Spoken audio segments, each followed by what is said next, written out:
Olá amigos do canal Medo Noturno. Boa noite e sejam bem-vindos a mais um vídeo. Quem fala com vocês é o Dante, seu parceiro para a Hora dos Sustos.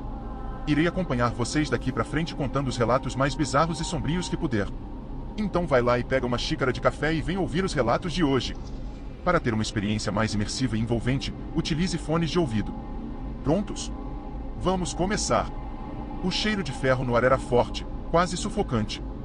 Júlio tentou respirar fundo, mas o gosto metálico parecia impregnar sua língua. O silêncio no galpão era absoluto, exceto pelo som de algo pingando no chão. Ele não sabia como tinha chegado ali. A última coisa que lembrava era estar no carro, dirigindo para casa depois do trabalho. Então, um clarão, que agora estava ali, no meio do nada, cercado por prateleiras metálicas enferrujadas e caixas antigas empilhadas de forma caótica. O gotejamento continuava. Ele se virou devagar, o coração martelando.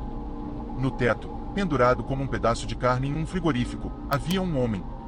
Ou, pelo menos, o que restava de um. A pele estava ressecada, puxada para trás, como se o corpo tivesse sido esvaziado por dentro. Os olhos estavam abertos, mas sem brilho, fixos em um ponto no além. O sangue pingava lentamente de um corte no peito, caindo no chão em um pequeno círculo perfeito. Júlio sentiu as pernas fraquejarem. Não. Isso não podia ser real. Ele deu um passo para trás, sentindo o chão pegajoso sob os pés. E então, o corpo moveu a cabeça. Não rápido. Não de maneira brusca. Apenas o suficiente para que os olhos vazios se voltassem para ele. Júlio segurou um grito na garganta. As luzes do galpão piscaram. Quando voltaram, havia mais corpos pendurados. Uma fileira inteira. Homens, mulheres, todos com os olhos vazios, todos sangrando no mesmo ritmo perfeito. A mente dele gritava para fugir, mas as pernas estavam coladas ao chão. E então, o gotejamento mudou. O sangue não caía mais no chão. Ele subia. Gotas vermelhas se erguiam lentamente no ar, como se o tempo estivesse invertido. Os corpos também começaram a se mover, os membros contorcendo-se de forma errada, as bocas se abrindo sem som. Júlio tentou correr, mas as luzes piscaram novamente. Dessa vez, ele não estava mais no galpão. Estava de pé, no meio da fileira de corpos. E quando olhou para cima, ele também estava pendurado. O desespero tomou conta de Júlio quando ele viu a si mesmo pendurado, os olhos abertos, mas vazios. Tentou se mover, mas seus pés não tocavam o chão. O frio percorreu sua espinha. Ele não sentia mais o peso do próprio corpo, como se sua carne estivesse se dissolvendo no ar ao redor. Tentou gritar, mas sua garganta não produziu som algum. As luzes piscaram novamente. Agora, os outros corpos estavam se mexendo mais rápido. Suas bocas se escancaravam em ângulos impossíveis, mas ainda sem emitir som. Os olhos vazios estavam todos voltados para ele. Júlio olhou para as próprias mãos. Elas estavam enrugadas, secas, como as dos corpos pendurados. Não. Isso não podia estar acontecendo. Fechou os olhos, forçando sua mente a lembrar. Como ele chegou ali? A estrada. O carro. O clarão. Ele precisava sair dali. Precisava acordar. As luzes piscaram novamente. E então, tudo ficou escuro. O som do gotejamento cessou. Apenas o silêncio absoluto. Júlio sentiu algo se enrolar em seu tornozelo. Algo fino e frio. Ele tentou puxar a perna, mas não conseguia se mover. O toque subiu, envolvendo sua panturrilha, seu joelho, e algo estava subindo por ele. Lentamente. Ele tentou abrir os olhos, mas eles não obedeciam mais. Seu corpo parecia distante, como se ele estivesse se fundindo à escuridão ao seu redor. E então, uma voz sussurrou no vazio. Mais um para a coleção. As luzes piscaram uma última vez. Quando voltaram, Júlio já não estava mais lá. No lugar onde ele estivera, apenas mais um corpo pendurado, o sangue pingando lentamente no círculo perfeito abaixo dele. E seus olhos estavam abertos. O silêncio do galpão foi quebrado pelo som ritmado das gotas caindo no chão, um gotejamento lento e preciso, como um relógio macabro marcando o tempo. Júlio não conseguia mais sentir o próprio corpo. Ele sabia que estava ali, pendurado junto aos outros, mas sua consciência oscilava entre momentos de lucidez e um vazio profundo. A princípio, tentou lutar, gritar, mover-se. Mas era inútil. Algo o mantinha ali, como se sua carne estivesse costurada ao próprio espaço. Ele não estava apenas pendurado. Ele fazia parte daquilo. Os outros corpos ao seu redor pareciam se mover em sincronia. Não um movimento visível, mas uma presença, uma energia que pulsava dentro de cada um deles. Algo os conectava. E então, veio o primeiro som. Baixo, sussurrante, como o vento passando por fendas estreitas. Júlio. O nome dele. Sendo sussurrado por múltiplas vozes ao mesmo tempo. Ele tentou fechar os olhos, mas não conseguia. Seu próprio corpo não pertencia mais a ele. As luzes piscaram. Os corpos se viraram todos ao mesmo tempo. Os olhos deles agora brilhavam. Pontos luminosos na escuridão, como pequenas estrelas mortas. Júlio não queria olhar, mas ele olhou mesmo assim. Havia algo ali. Entre as prateleiras enferrujadas. Um vulto, alto demais para ser humano. Era magro, esquelético, envolto em uma espécie de manto feito de pele ressecada, costurada de maneira grosseira. E seu rosto era uma máscara. Uma máscara feita de vários rostos costurados juntos. Júlio sentiu sua mente se partir ao meio. Algo dentro dele gritava, mas o som ficava preso, afundando no vazio ao seu redor. A criatura caminhou até ele, seus passos ecoando como batidas surdas no metal do chão. Quando parou diante dele, inclinou-se lentamente. E com um movimento delicado, retirou um pequeno espelho de dentro de seu manto. O reflexo não mostrava Júlio. Mostrava apenas o vazio. Ele não existia mais. A criatura ergueu uma agulha fina, brilhante. E então, começou a costurar. Costurar o rosto de Júlio na máscara. E quando a agulha perfurou sua pele pela primeira vez, ele finalmente conseguiu gritar. Se você gostou desse relato e quer continuar ouvindo nossas histórias, não se esqueça de curtir esse vídeo, se inscrever no canal e ativar as notificações para não perder os próximos vídeos. Vamos para a próxima história. Tudo começou numa quarta-feira, dessas que passam invisíveis. Mariana, jornalista freelancer, havia aceitado um trabalho peculiar, cobrir uma série de entrevistas com pessoas que afirmavam ter passado por lapsos temporais. Era para um blog de ficção científica, desses meio conspiratórios, mas que pagava bem. O combinado era simples, ela entrevistaria 7 pessoas, uma por dia, e escreveria um compilado sobre essas experiências estranhas. No primeiro dia, um professor aposentado jurava que tinha vivido 18 horas em 1972, embora nunca tivesse saído do seu quintal. Mariana achou divertido, até adorável. No segundo, uma mulher contou que seu cachorro morreu numa quarta-feira, mas estava vivo na quinta e só morreu de novo na sexta. No terceiro dia, um adolescente dizia ter conversado com uma versão mais velha de si mesmo no metrô. O padrão começou a surgir no quarto relato, todas as pessoas diziam que o lapso aconteceu após ouvirem um som, uma frequência aguda e metálica que surgia do nada, seguida de uma forte sensação de déjà vu e desorientação. Mariana começou a ficar inquieta. Naquela noite, antes de dormir, revisando as gravações, percebeu algo que a deixou gelada. Em todos os áudios, mesmo nos que foram gravados em ambientes diferentes, havia o mesmo som de fundo. Fraco, quase imperceptível, mas presente, uma espécie de zumbido constante, como se alguém passasse o dedo por um copo de cristal. Ela isolou o áudio, filtrou, e fez o que não devia, deu play com o volume no máximo. Ouviu. E naquele exato instante, o teto do quarto dela sumiu. Não desabou. Não desapareceu. Sumiu. Como se nunca tivesse existido. Ela via o céu, mas um céu sem estrelas, só um vazio profundo, denso, que parecia absorver o som e o pensamento. Então, como se estivesse sendo puxada para trás dentro do próprio corpo, ela perdeu a consciência. Quando acordou, estava de volta no quarto. Tudo normal. Mas havia algo diferente. O celular marcava quinta-feira, mas ela se lembrava perfeitamente de ter feito compras de sexta naquela manhã. Verificou a despensa, as compras estavam lá, inclusive o pote de azeitonas que ela sabia que tinha comprado no mercado, numa promoção que só começava sexta. A cada dia, mais erros de continuidade se acumulavam, colegas que não se lembravam de conversas, e-mails que sumiam, eventos que não tinham acontecido ainda. Era como se estivesse sempre um passo adiantada. Foi então que, durante a última entrevista, a 7ª, Mariana ouviu uma coisa que paralisou sua espinha. A entrevistada, uma garota de 11 anos com olhos assustadoramente atentos, disse: "Você já ouviu, né? O som. Eles marcam a gente quando escutamos." Mariana engoliu seco. "E agora você já não tá mais vivendo. Tá só recordando, em repetição. Essa conversa? Já aconteceu. Eu disse tudo isso antes." Ela riu. Uma risada que não era de criança. Você quer saber o fim, né? Mas você não entende, nisso aqui já é o fim. E naquele instante, o som voltou. Mais agudo. Infiltrante. O gravador caiu da mão de Mariana. Quando ela olhou para a tela, uma nova gravação tinha iniciado sozinha. Nome do arquivo?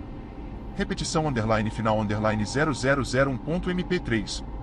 Ela tentou desligar, mas o botão não respondia. Tentou arrancar a bateria, mas o compartimento estava liso, sem divisão. Como se o aparelho tivesse se fundido.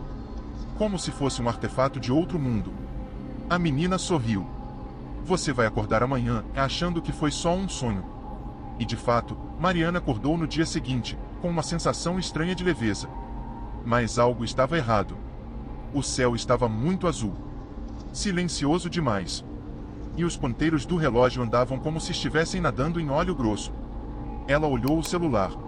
Data: quarta-feira. Sempre quarta-feira.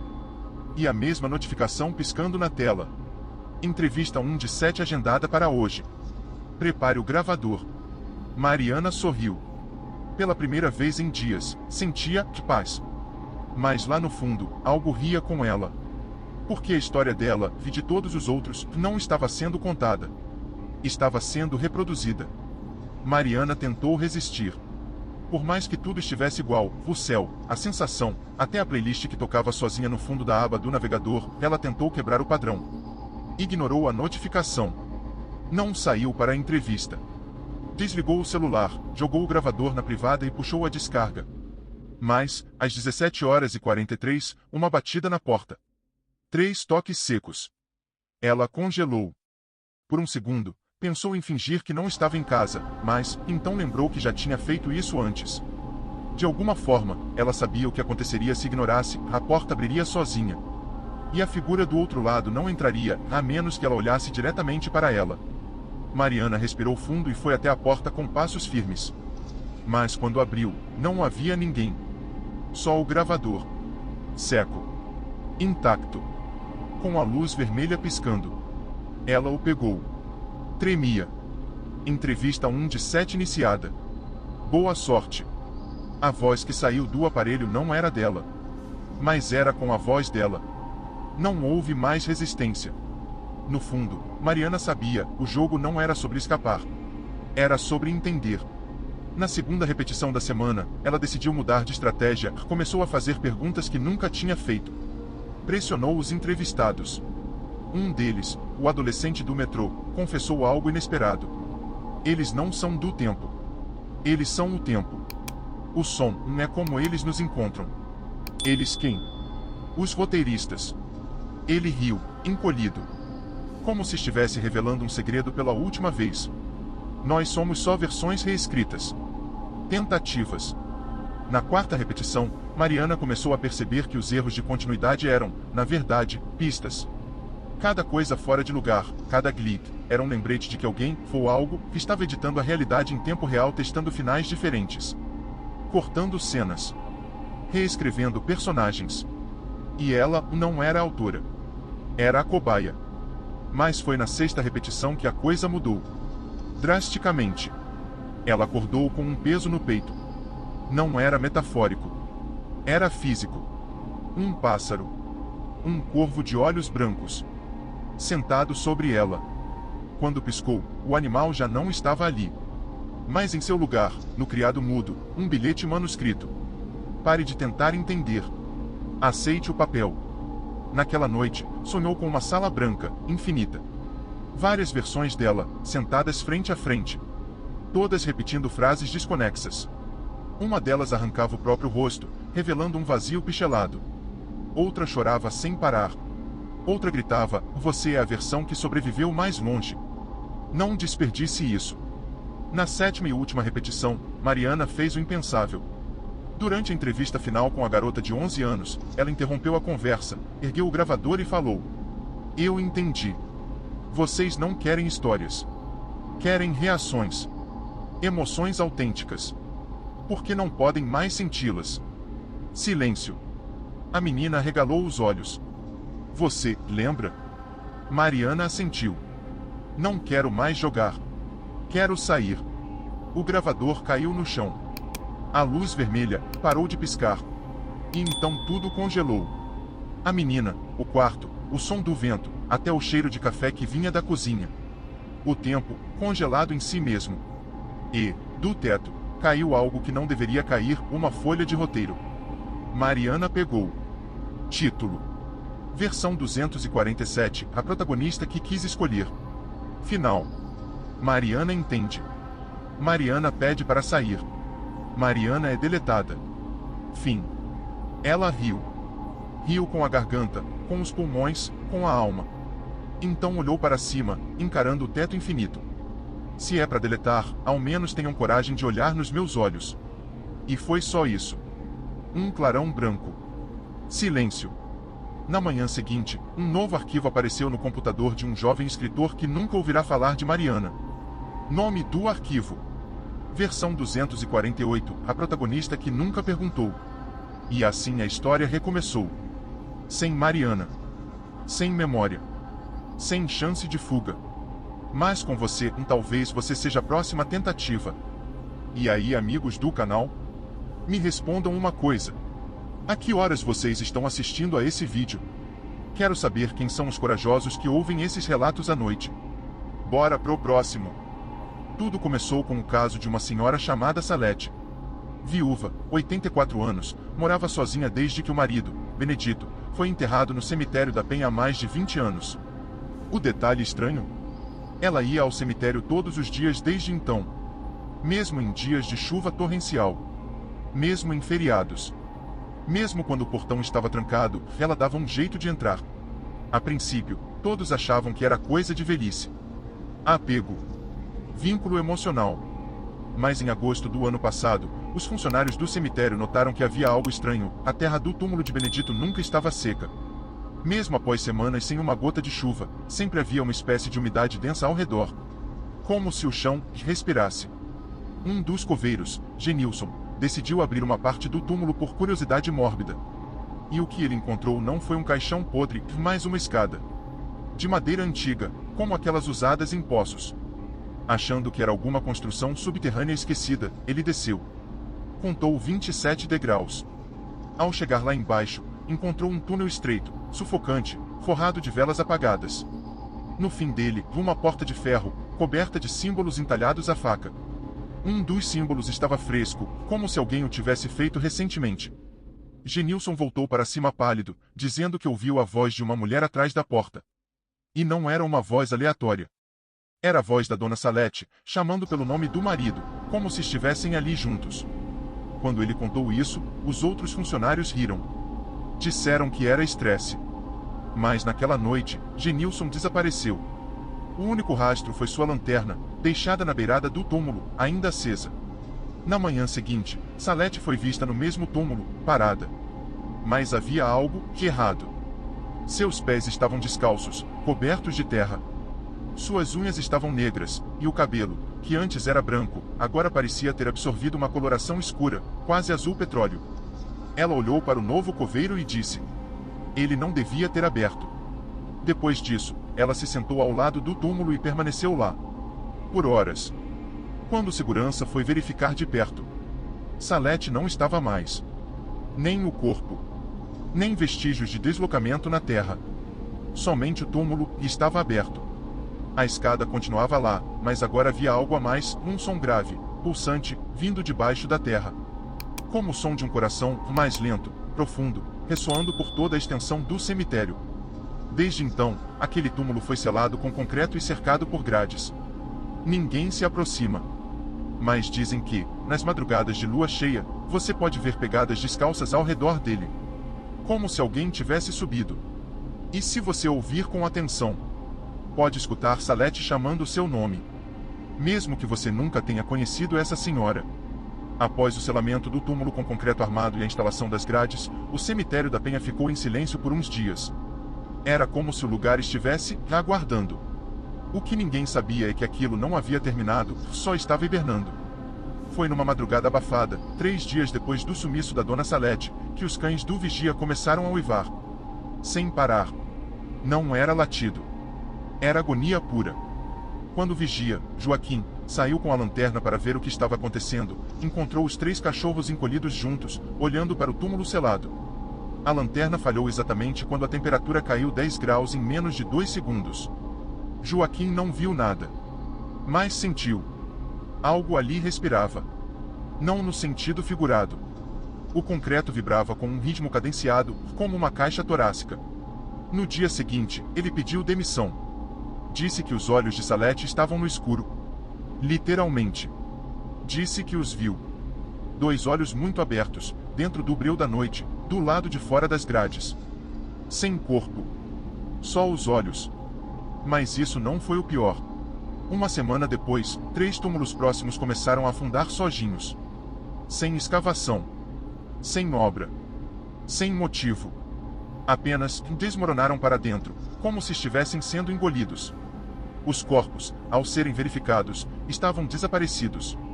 Todos os 3 mortos tinham algo em comum, eram da mesma família de um homem chamado Mateus Diniz, que morava nas redondezas e era tataraneto de um antigo líder espiritual da região, um curandeiro acusado de práticas de necromancia em 1912.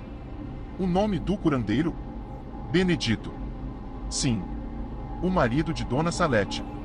O que se descobriu nos registros da cidade foi estarrecedor. Benedito havia sido enterrado 2 vezes. A primeira, em 1912, após ser enforcado por heresias e feitiçaria. A segunda, nos anos 2000, como um homem comum, após viver sob uma nova identidade. Ele não morreu em 1912. Só sumiu.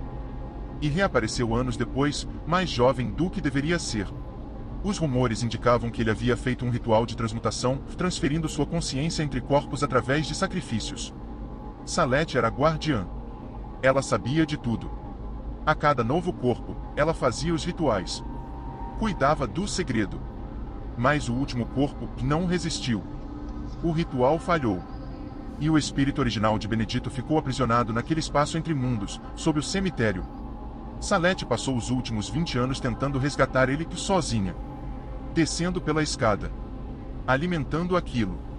Só que quando Genilson abriu o túmulo, ele não soltou o Benedito. Ele acordou o que estava preso com ele. E essa coisa não reconhece Salete como sua guardiã.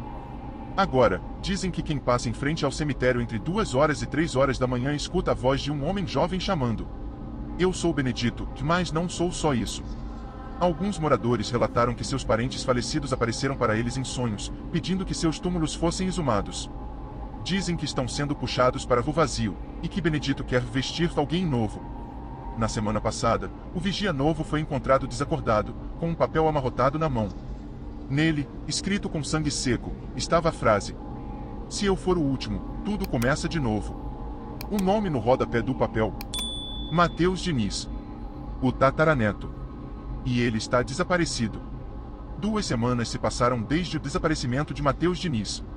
O cemitério foi interditado pela prefeitura, mas nenhum motivo oficial foi divulgado. Os vizinhos juram que escutam vozes à noite, mas ninguém mais se aproxima do portão, nem os pichadores mais ousados. Um silêncio sepulcral tomou conta da área como uma névoa que não passa, mesmo com sol a pino. Foi então que Letícia, a prima de Mateus, decidiu investigar por conta própria. Ela era cética. Professora de biologia, completamente alheia a qualquer coisa sobrenatural. Racional até o osso. Ela entrou no cemitério às 3 horas e 14 da manhã, pela lateral. A mesma hora que Salete descia. A mesma hora que os cachorros uivaram. Foi direto até o túmulo selado. A grade estava arrombada por dentro. O concreto, quebrado como se tivesse explodido. E a escada, ainda lá, mas agora descia mais fundo. Muito mais fundo. Como se o chão tivesse sido escavado por mãos invisíveis, ampliando aquele espaço num corredor úmido e escuro com cheiro de terra morta. Letícia desceu com uma lanterna e uma câmera acoplada ao corpo. A gravação foi transmitida em tempo real para o namorado dela, que ficou do lado de fora. Ele só conseguiu assistir até o momento em que ela parou. A lanterna encontrou uma figura sentada de costas, no centro da câmara. Era um homem nu. Magro. Pele pálida, manchada, pulsante em alguns pontos. Estava murmurando algo em uma língua que não foi identificada. Letícia chamou por Mateus. A figura parou de murmurar. Virou-se devagar. E ela viu o rosto de Mateus. Mas, algo estava errado. O olho esquerdo estava escuro, com a íris completamente dilatada. O direito, com um tom amarelado, parecia pertencer a outra pessoa. E a boca se mexia com um leve atraso em relação ao que dizia. Letícia, ele ainda não terminou, você precisa me matar. Antes que ela pudesse reagir, o chão da câmara começou a se mover. Ossos se reagrupando, se fundindo, formando uma espiral de corpos no entorno. A câmera caiu. A última coisa que o namorado dela viu foi uma mão escura, de 3 dedos longos, cobrindo a lente. Letícia nunca mais foi vista. A câmera, no entanto, foi deixada no portão do cemitério no dia seguinte. Intacta. Sem impressões digitais. Com a seguinte frase entalhada na carcaça plástica: agora faltam 6. Ninguém entende o que significa. Ou talvez ninguém queira entender. Mas você sabe o que é mais estranho? Na cidade vizinha, há um novo cemitério sendo construído. E entre os operários, dizem que uma senhora de olhos opacos e andar lento aparece todas as manhãs para abençoar o terreno. Diz que se chama Salete. E ela está procurando o próximo corpo.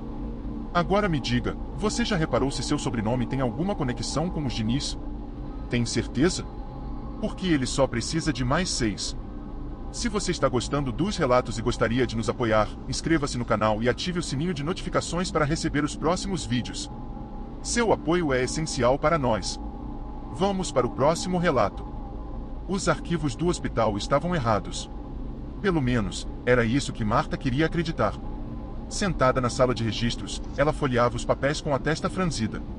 A letra apressada dos médicos preenchia os formulários com informações que não faziam sentido. Datas que se repetiam. Pacientes que davam entrada e saíam no mesmo minuto. E o pior de tudo, nomes que apareciam mais de uma vez, com históricos diferentes. Ela segurou um prontuário em específico. Renato da Silva. Atestado de óbito, datado de uma semana atrás.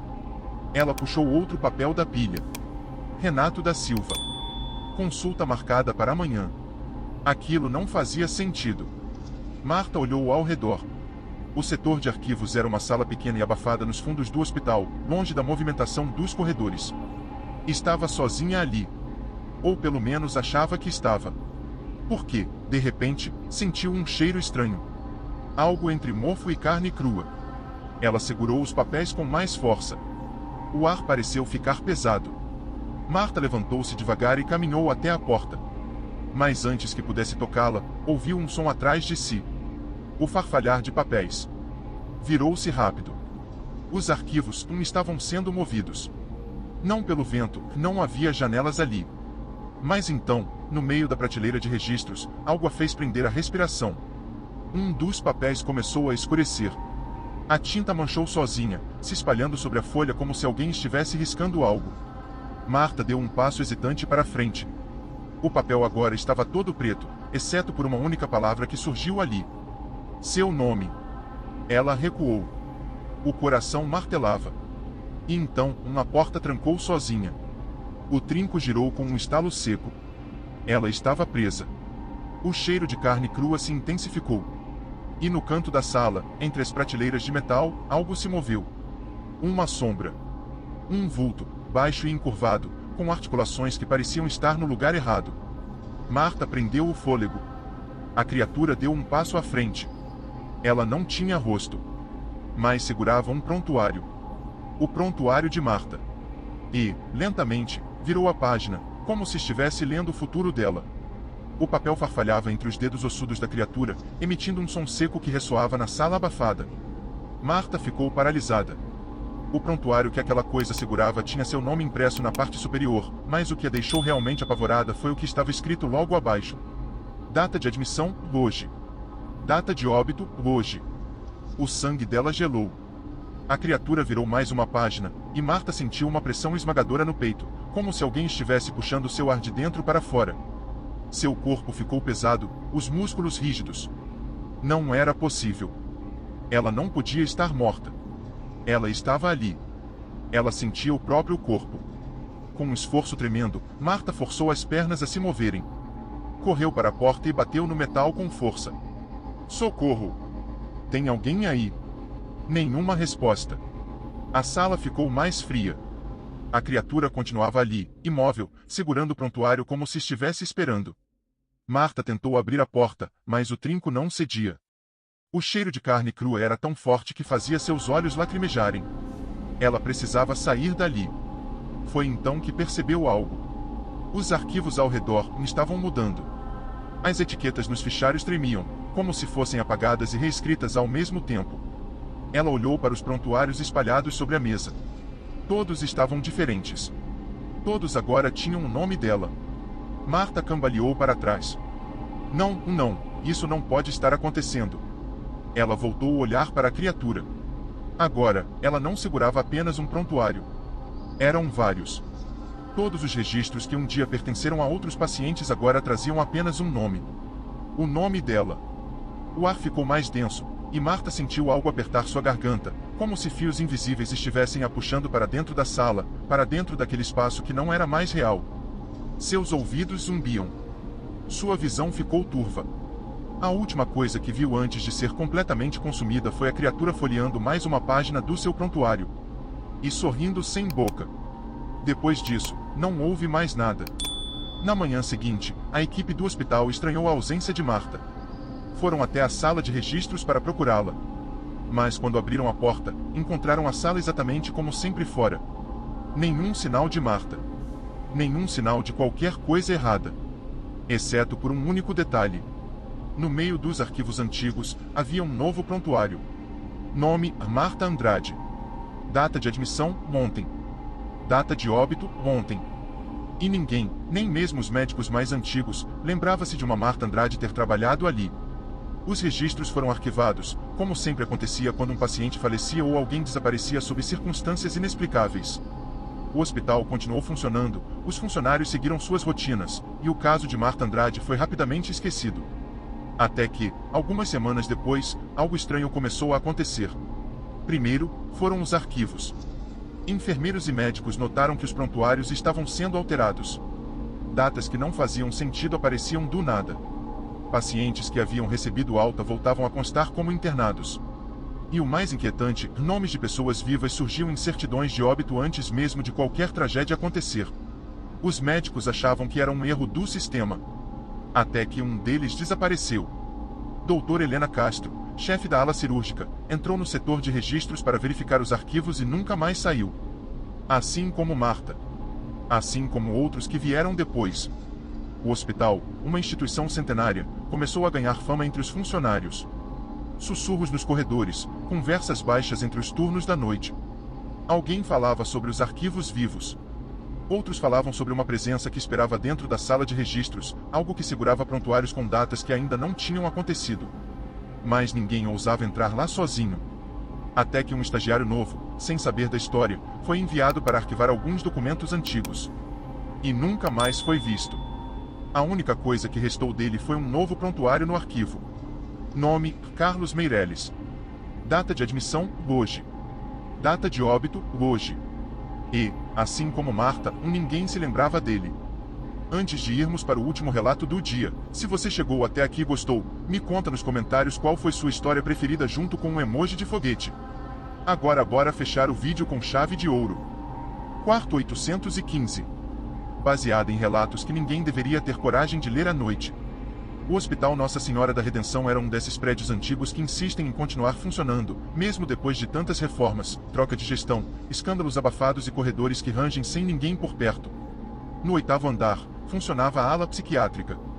Oficialmente, a ala havia sido desativada há 4 anos por infiltrações graves, mas os funcionários sabiam a verdade e ninguém queria subir ali. Nem para trocar lâmpada. Era o único andar que os elevadores não paravam, a não ser que você digitasse um código manual. E esse código, quase ninguém sabia. Exceto o Dr. Álvaro, um psiquiatra recém-transferido, idealista e obcecado por histórias mal resolvidas. Ele encontrou nos arquivos do hospital um caso de 2017, envolvendo um paciente chamado Lucas Ramiro, 22 anos, internado com diagnóstico de surto psicótico após ser encontrado andando numa marginal, gritando: "Ela ainda está lá em cima. Não deixem ela sair." Lucas foi mantido em observação por 9 dias no quarto 815, o último do corredor. No 10º dia, foi declarado morto por parada cardiorrespiratória. O laudo era padrão, seco, objetivo. Mas Álvaro notou que nas imagens das câmeras internas do 8º andar, Lucas não aparece deixando o quarto. Nunca. O que aparece é um enfermeiro entrando e saindo pálido, correndo, sem conseguir falar por 3 dias. E o mais bizarro, após a suposta morte de Lucas, nenhum paciente foi internado ali novamente. A porta do 815 foi lacrada, mas nunca arrombada, nunca limpa. Na noite de 12 de março, Dr. Álvaro digitou o código e subiu. Levava uma câmera de lapela, lanterna e uma cópia do prontuário de Lucas. Queria apenas confirmar a história. O andar estava completamente escuro. Nenhum som. Sem enfermeiros. Sem faxineiros. Sem nada. As luzes piscaram quando ele passou pela porta. Chegando no quarto 815, a maçaneta estava fria como gelo. Não trancada. Ele abriu devagar. E lá dentro, havia alguém sentado na cama. Não era Lucas. Era uma mulher. Cabeça baixa. Mãos no colo. Um leve movimento nos ombros. Como se respirasse com dificuldade. Álvaro acendeu a lanterna. A mulher estava costurada. Boca, olhos, pulsos. Fios pretos, finos, quase cirúrgicos, cruzando a pele como se tivessem sido aplicados com uma precisão monstruosa. Mas mesmo costurada, ela murmurava. Faltam 2. Álvaro recuou. A câmera da lapela começou a chiar. O ar ficou pesado, como se alguém colocasse um saco sobre a cabeça dele. Mas o quarto não tinha cheiro. Nenhum. Nem mofo. Nem poeira. Nada. Então ele olhou para cima. O teto tinha marcas de unhas. Rasgos profundos. Como se alguém tivesse sido arrastado pro alto. E aí veio o som. O som que enlouqueceu Lucas, dizem. Um estalo, vindo de dentro do armário metálico no canto do quarto. Álvaro apontou a lanterna. Nada. Mas a porta estava entreaberta. Ele a abriu. E viu a si mesmo. Ele, ou algo que se parecia com ele, estava no armário. Com olhos costurados. E um buraco no meio do peito, como se algo tivesse sido retirado. De dentro da boca do duplo, saiu uma voz infantil. Você desceu sem deixar uma parte sua. Álvaro desmaiou. 3 dias depois, foi encontrado na recepção do hospital, com a boca costurada com linha cirúrgica e os olhos bem abertos, paralisado. Não fala. Não come. Mas toda noite, às 3h15, ele levanta e escreve uma única palavra na parede da enfermaria. Faltam 1. O que falta? Durante semanas, Dr. Álvaro permaneceu internado em estado catatônico. Um dos neurologistas que acompanhava o caso, Dr. Ivan Pericles, decidiu instalar uma câmera de infravermelho no quarto. Álvaro não respondia a estímulos, mas todas as noites, às 3h15 em ponto, ele se levantava e escrevia a mesma frase na parede com o próprio sangue, retirado dos dedos, como se nem sentisse dor. Faltam 1. O hospital decidiu suspender o caso de forma interna, alegando sigilo institucional. Mas a informação vazou. Vazou porque algo mais aconteceu. Na noite do dia 28 de abril, Álvaro simplesmente desapareceu. Sem registros de entrada ou saída, sem romper portas ou janelas. A única coisa encontrada foi um bilhete deixado na maca, escrito com a mesma caligrafia obsessiva. Agora não falta mais. A equipe médica entrou em pânico. O hospital foi temporariamente fechado. Mas Ivan não desistiu. Ele sabia que havia mais. E ele cometeu o mesmo erro, foi até o 8º andar. Mas Ivan fez algo que Álvaro não teve coragem de fazer. Ele entrou no armário metálico. Totalmente. E se trancou lá dentro. Quando a equipe de busca o encontrou, 5 horas depois, Ivan estava nu, com a pele completamente coberta de símbolos que ninguém conseguiu traduzir. Códigos binários entrelaçados com glifos cuneiformes, tatuados à força em carne viva. E ele repetia uma única frase, com a voz de um garoto de 6 anos. Faltam 2 agora. E então, o hospital fez o que governos fazem quando não conseguem controlar uma maldição, fechou o andar e concretou a entrada. Por anos, ficou assim. Até que veio Valentina, estudante de medicina, 25 anos, cética, arrogante, obcecada por desacreditar lendas urbanas. Descobriu o código do elevador em fóruns da Dark Web e decidiu expor a verdade em uma live. Acreditava piamente que tudo era encenação. Mas ao entrar no 815, Valentina viu algo que jamais esperava, o próprio pai. Sentado na maca.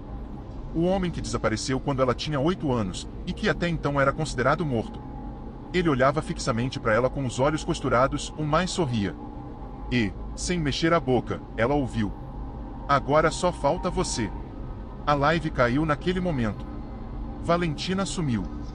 E durante 7 noites consecutivas, 7 médicos do hospital acordaram com fios cirúrgicos amarrados nos pulsos, nos pés e na boca, como se alguém estivesse treinando, praticando algo.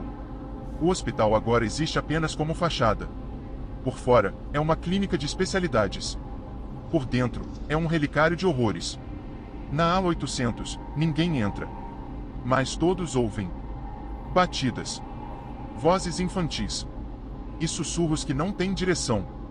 Hoje, dizem que a maldição se espalhou para outros hospitais, qualquer um que tenha um quarto de número 815. Se tiver, feche a porta. Se ouvir uma voz chamar, não responda. Se entrar no quarto e vir a si mesmo no armário, corra. Mas deixe algo para trás. Porque eles só terminam o que começou. E sempre vão faltar um. O último paciente. 2 semanas após o desaparecimento de Valentina, o hospital decidiu exumar os arquivos confidenciais dos envolvidos na ala 800. O que encontraram foi uma lista. Um registro datado de 1971, assinado por um certo Dr. Álvaro M., contendo o nome de todos os pacientes internados no quarto 815 desde a fundação do hospital. Todos os nomes da lista tinham uma cruz vermelha ao lado. Exceto um. Valentina Costa. O nome dela estava ali. Não como médica, mas como paciente. Internada em 2006, aos 8 anos de idade. A anotação ao lado do nome era ilegível, exceto por uma única palavra. Rejeitada. O hospital então descobriu um vídeo antigo, trancado em um HD criptografado com a senha Falta 1. No vídeo, uma criança de 8 anos, Valentina, aparece amarrada em uma maca, sendo observada por 4 médicos. Um deles era Dr. Álvaro. O outro, era o pai de Valentina. A gravação termina com a seguinte frase, sussurrada por uma voz feminina, provavelmente a da enfermeira responsável. A mente dela rejeita. Ainda não está pronta. Vamos devolvê-la à superfície. Por enquanto. A verdade é que Valentina nunca teve um pai. Nunca existiu fora da ala 800. Ela era parte de um experimento para separar a consciência do corpo, conduzido por uma seita oculta de médicos que acreditava que o sucesso absoluto profissional e espiritual só seria alcançado ao fragmentar a mente humana em partes sacrificáveis. As falhas, as mentes que quebravam, eram trancadas no quarto 815. As que resistiam, voltavam ao mundo real sem memórias. Valentina era a última tentativa bem-sucedida. Ou assim achavam. Ela cresceu, formou-se, viveu uma vida aparentemente normal, até ser atraída de volta. O quarto 815 não era um local físico. Era um ponto de retorno. Um lembrete de que ela nunca saiu de verdade. A live que ela fez não foi transmitida.